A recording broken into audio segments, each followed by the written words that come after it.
The War of Jenkins' Ear. In 1739, Britain and Spain went to war over an ear. Captain Robert Jenkins claimed that the Spanish Coast Guard had cut off his ear. He put the severed ear in a jar and brought it to the British Parliament. Everyone was shocked, and the politicians were outraged. Eventually, Britain declared war.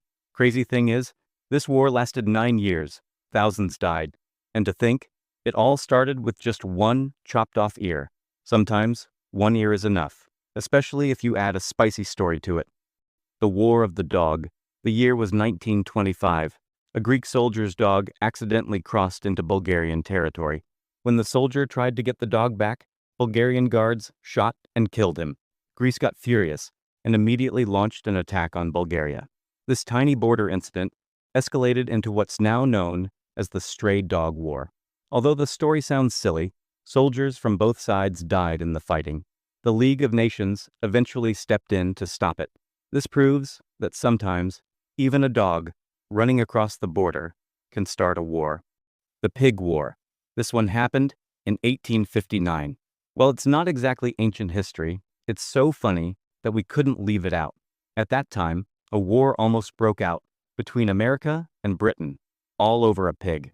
A British pig wandered into American land and ate a farmer's potatoes. The farmer got furious and shot the pig. Now the story could have ended there, but it didn't. Both governments got involved. Troops were sent, cannons aimed. It was almost war.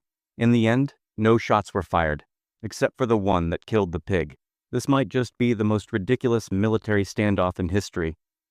The War of the Oaken Bucket. The year was 1325. Hold on a second. Before watching this video, make sure your bucket is still in the right place. Just kidding, haha. So, the Italian cities of Bologna and Modena got into a war. You'll be surprised to know they started this war over a simple wooden bucket. Sounds ridiculous, right? Actually, some soldiers from Modena stole an ordinary oak bucket from a well in Bologna. Instead of laughing it off or asking for an apology, Bologna took it as a grave insult and declared war. A real battle followed. It was called the Battle of Zappolino, and thousands of soldiers took part. Modena eventually won. And the funniest part, believe it or not, they still proudly display that wooden bucket in a museum today. This story proves one thing: pride and stubbornness can easily lead people to war. The War of Lijar. In 1883, the tiny Spanish village of Lijar declared war on France. Why? Because when the King of Spain, Alfonso, visited Paris, he was reportedly not greeted politely.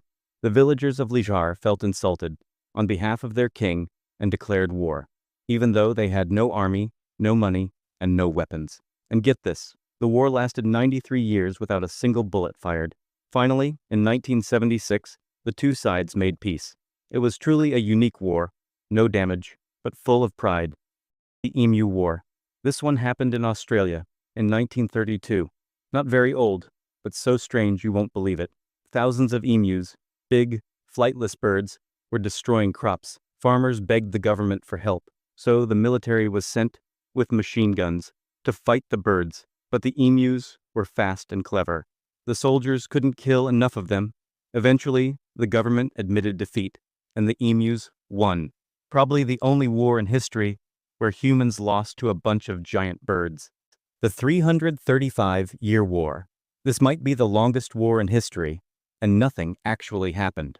In 1651, the Netherlands declared war on England's Isles of Scilly, but then everyone forgot about it. There were no battles, no casualties, nothing. Then in 1986, a historian discovered that the war had never officially ended. So, after 335 years, a peace treaty was finally signed. 3 centuries had passed. Even America was born during that time. And this war existed only on paper. History is full of strange and ridiculous stories that make us wonder, how can people be so irrational? A bucket, an ear, a dog, or even a few potatoes. Even the smallest things can start a war. If you enjoyed this video, give it a like, share it, and don't forget to subscribe to our little channel. We'll see you in the next video.